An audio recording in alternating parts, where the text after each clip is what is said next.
Hello everyone. I, 26M, have been engaged to a woman, 27F, wanna call her whore but let's call her Ellie. We are supposed to be married next month and moments ago I found her sexting with her ex. Fuck. It's hurting so much. Huh. Okay.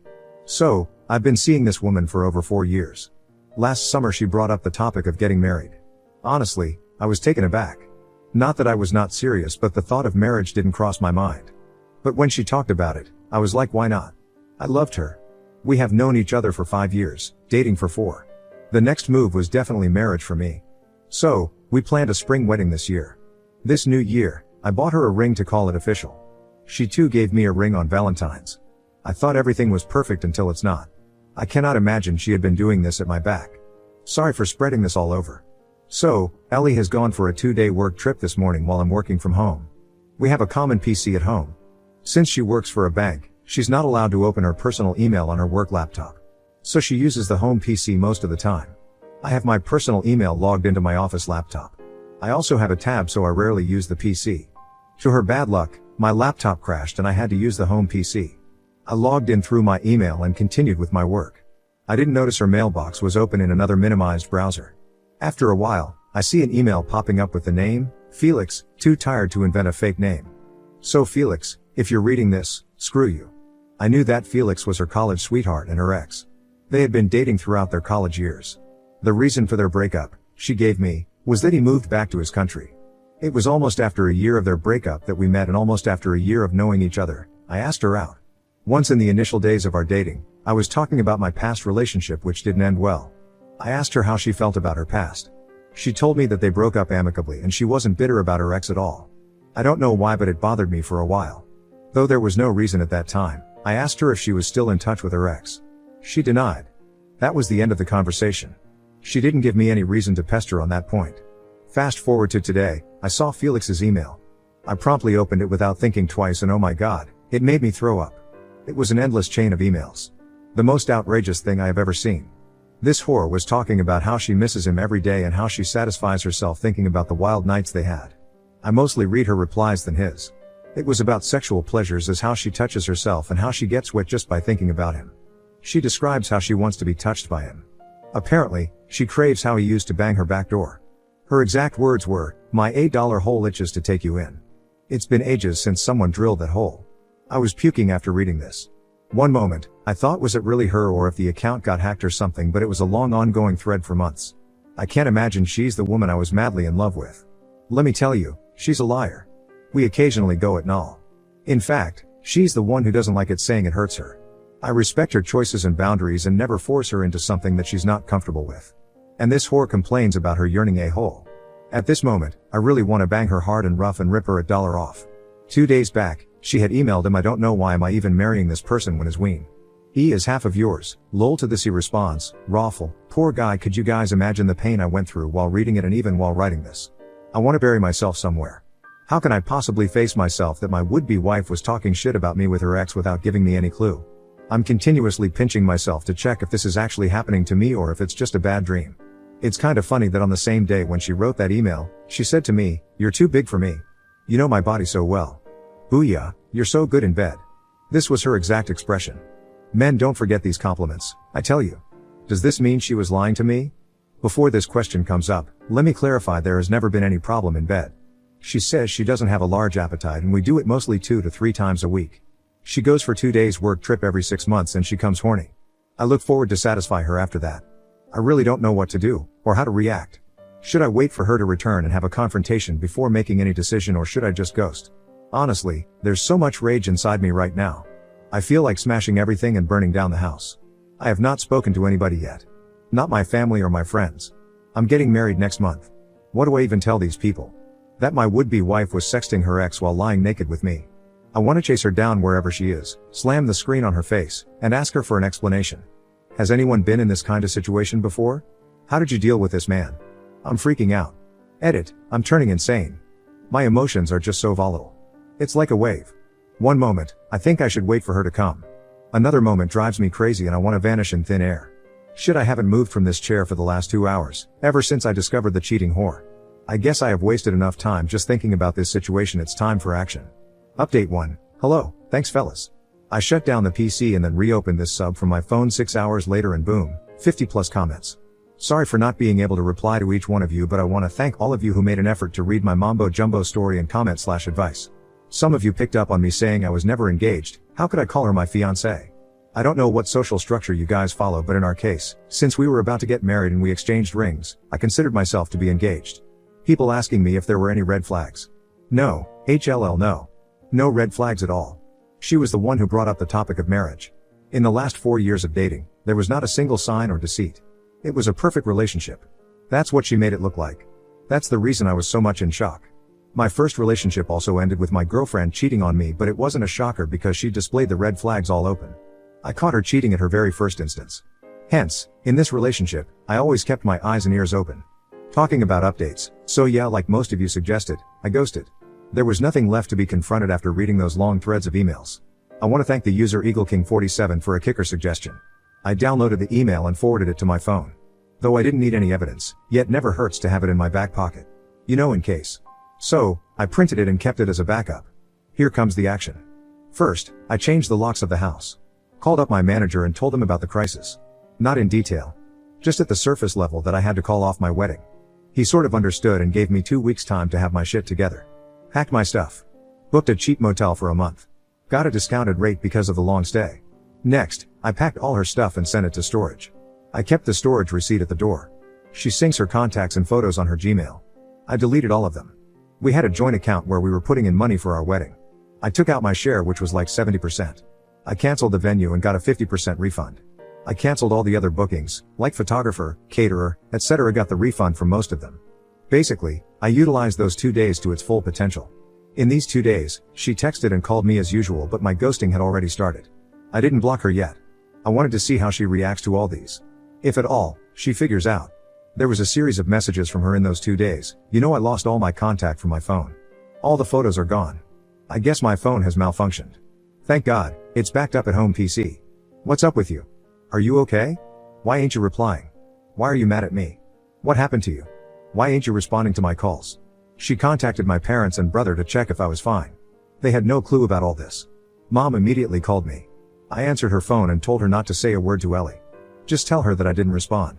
I promised her I would come home the next day and explain her everything. She did what I said. The text continued. Are you safe? Say something. Babe, you're scaring me off safe. My $1. As if she cares. This went on for 2 days until she arrived home to find the house locked and her key non-functional. I went to my parents and informed them I was calling off the wedding.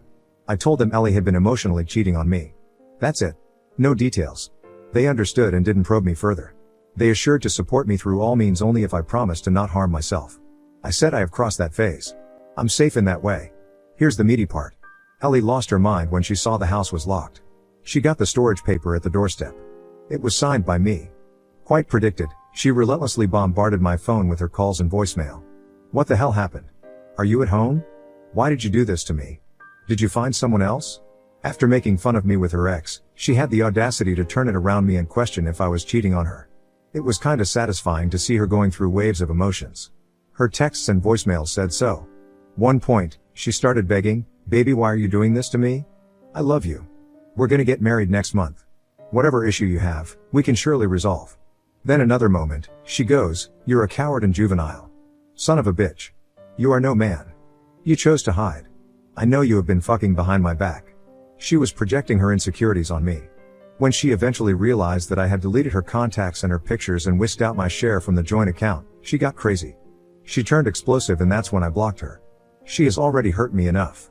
I didn't want to take any more abuses from her. People mentioned in the comments that I dodged a bullet. Indeed, I did. Phew. I've been living at the motel until I figure out what next. Thank God the wedding invite was not out yet. Sending a cancellation would have been another hassle with so many questions and explanations. I haven't got a call from any of her family members, friends, or acquaintances. I have not shown her emails to anyone yet, but I have kept them safe. I have blocked her from everywhere. I have exited all the groups where we are a part of. Thanks for all the comments. Last day I was worse. Today is no better. But lighter than that day. I hope to come out of this. Thanks. Update 2. Hello all, it's been a while since then. Starting from where I left. After being denied entry into the house, she thought I was inside. She banged the door and window and only stopped when the angry neighbors came out to shut her up. She then shows up at my workplace. I had predicted her move. Hence I took a break. I informed the reception that any visitors who came for me should know that I was on sabbatical for the near future. Ellie left a note for me at the reception. It read, "You can't hide from me, son of a bitch. I'm gonna hunt you down and rip you apart." I was flabbergasted at her shamelessness. After what she had done to me, she had the balls to write such things for me. It boiled my blood and I wanted to hunt down her cheating $1 and rip it apart. But I knew it was her move. She deliberately wrote that. She's a manipulative bitch and knows how to use her words to play with others' emotions. I took a deep breath and talked out myself from this thought. All these were making me crazy. So I called my manager and asked him if I could work remotely instead of sulking in the bed the whole day. He approved it and told me to take the work easy. I worked remotely for a month. The motel was at the remote corner of the town. I intentionally chose a secluded place. I didn't want to see any known faces. After locking myself for a couple of days, I stepped out. Roamed around in the nearby woods and an abandoned lake. It was a sort of nature therapy. I thought I was making progress until the wedding day arrived. Not everyone remembered, but some of my close friends and relatives did remember that the wedding was around the corner and there was no invite. Slowly, I informed my close friends about it. They were equally shocked. None of them saw it coming. My best friend had spent the most amount of time with us. I asked him to tell me honestly if he ever felt that Ellie wanted to ride her ex or in general she was harboring this kind of hatred for me. He said he thought her to be a perfect wife material woman. Now I don't know if we are a fool or if she's a player to hide it so well. It was after weeks that I was talking again about that cheating whore. I thought it would help the remaining bit of me to move on, but no, it made me more miserable. One more thing. We had booked our honeymoon to Alaska. When I was canceling the other wedding stuff, I tried canceling this too, but it was non-refundable. The trip was uninsured, so I left it that way. So, I decided to go for it. However, I was worried about Ellie following me here because she too had the details of the trip itinerary. You never know, she could also think of relaxing her mind through this trip. But I had deleted her inbox. Yay, the booking was done by my account, so there's no way for her to access it from her end. So, here I am. Sitting in a cozy cabin amidst the Alaskan scenic beauty and writing about my miserable life. I hope it ends here and I leave all my worries and insecurities in this dense wood. Update 3, life is funny. Guess whom do I bump into? Yes, my ex, Ellie. She did follow me here because she couldn't find me anywhere in the city. The encounter was spooky, at least the first 30 seconds. I was loitering around the deserted landscape and from a distance, I saw a woman approaching me. I didn't think too much about it. As she came near, I realized she was Ellie. It was so funny and frustrating at the same time. What could I do? I cannot run away from her. The only sensible thing to do was walk away. But she ran and stopped me. I said I don't want to talk. She kept yelling that she searched for me everywhere in the town. Left me a note at my office to pinch on my vulnerability. Took a flight to Alaska as a guesswork only to be confirmed at the hotel that I had checked in. The trip is gonna end tomorrow, and yesterday it clicked her that I might be traveling alone on our honeymoon. She called up the airlines and the hotel and gave my details to check if I had canceled the trip. The plan was on. She took a bet. Booked the first flight to Alaska. Took the details from the hotel about my today's plan and came chasing me. She ranted this stuff following me for half a mile. I turned back and said I don't care. You need to leave. She said she won't until I hear her side of the story. I said I don't need to know more. After a while, I was drained. Not only from marching away but from all sorts of emotions flowing down my nerves. I stood and asked her to complete her side of the story. She goes, "How you ghost me like this? We were supposed to be married last week. You cannot do this to us. If there was something bothering you, we could sit and discuss it. Have I ever ignored your feelings? No, right? You cannot break up with me just for this trivial matter. I am turning 28 in 3 months. I need to get pregnant and have a baby before I turn 30. We cannot ruin our plan. You know how much I love you. After everything you did to me, I came so far, chasing you, to mend things between us." Her last 2 sentences tapped on the wrong nerve. I screamed, "Really? This is what you want to talk about? Gaslight the situation? Portray me as the bad guy? You're a narcissistic and self-centered woman. You don't care about anyone but yourself and your stupid life goals of getting married before 28 and having a baby before 30. At what point are you going to talk about your cheating?" She snapped at this. "That's not cheating. I have never met him after college. I have never cheated on you. Not even the first base. And with this goes the waterworks." However, that didn't stop me from screaming back at her, "Sexting your ex. Talking about your sexual fantasy. Touching yourself thinking about him and then telling him that you want to get drilled by him. All of it comes under cheating. Moreover, you mocked me. You lied to him that I don't go backdoor. You're a manipulative whore. You lied to get his sympathy or whatever." This is the sober version of what I actually said to her. She seemed shocked. She was like, "You can't just make things up. I definitely didn't mean those things. You're blowing the stuff out of proportion." You know what I told him is a lie. This Chew 8T shamelessly winked at me and whispered, "It was just for fun, you know." I was just trying to spice up things between us, I yelled. How? By mocking me? She tried to justify herself but she could not. She basically repeated the same stuff, that she didn't mean anything. It was all a lie. That she loved me and blah blah. I cut her off in between and said I was not interested in any explanation. I have lost all love, respect, and everything for her. It was now that she realized she had seriously screwed up big time. She apologized and pleaded for another chance. Moreover, her request for another chance was on the basis that she never physically cheated on me and that she had invested so many years in this relationship so that she could fulfill her life goals, marry by 28 and baby by 30. And now I cannot spoil it. She's a psyche, I know. She tried to follow me to the resort but I shooed her away and threatened to report her as trespassers if she tried to break into my cabin. She slumped into the ground, breaking down and howling like a wild bitch. I didn't even turn back to check if she was okay. I headed back to the resort. I have an early morning flight back home. I have packed my stuff. The staff would drop me off at the airport in the next 2 hours. I don't think I can sleep. Still, I feel relieved and fresh. Maybe the confrontation and the encounter gave a sense of closure. Though I was not seeking it. I guess I can now go back to my home from the motel. Don't think she's ever gonna come back. Maybe I'll cancel the lease because the house is too big for a single person. I'll rent a smaller apartment. Maybe I'll continue to journal about my life. Feels good to write down the emotions. Thanks for reading this.